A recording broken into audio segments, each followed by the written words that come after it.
Pour moi, l'histoire, c'est juste un jeune travailleur qui, pour le coup, voulait rester tranquille chez lui, qui rêvait justement pas de voyager, et qui s'est retrouvé dans des circonstances où son meilleur ami est venu justement le sortir de chez lui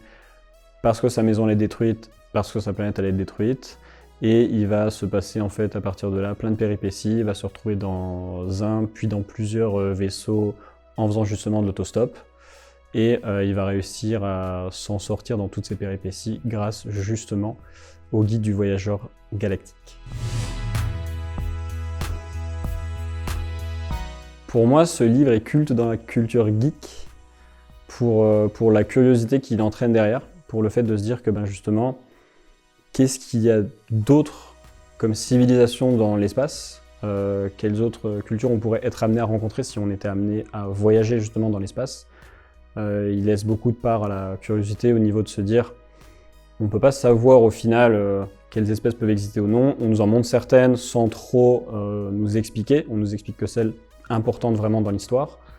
et pour le coup c'est vraiment pour ça où il est culte selon moi, c'est la curiosité qu'il engendre chez les personnes.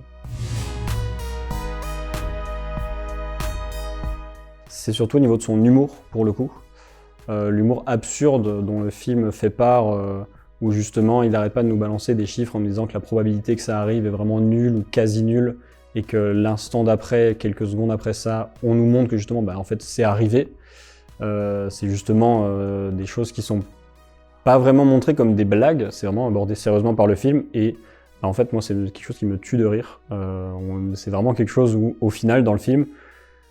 on se retrouve avec une vanne qui est très drôle, sur laquelle le film n'appuie pas, et il va servir d'autre chose pour faire une autre chute à cette blague justement, qui a rien à voir avec ses probabilités, ou le fait que ce soit impossible que ça arrive, et qu'on se rende compte que non,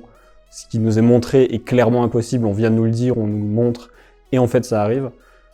C'est vraiment le fait de réussir à passer par ça, où j'essaie du mieux que je peux de m'en servir dans mon humour, niveau humour absurde, c'est ce que je trouve le mieux à ce niveau-là. Pour moi, le lien le plus présent et celui qui me vient le premier en tête, c'est Marvin, justement, le robot dépressif avec son incroyable connaissance des choses,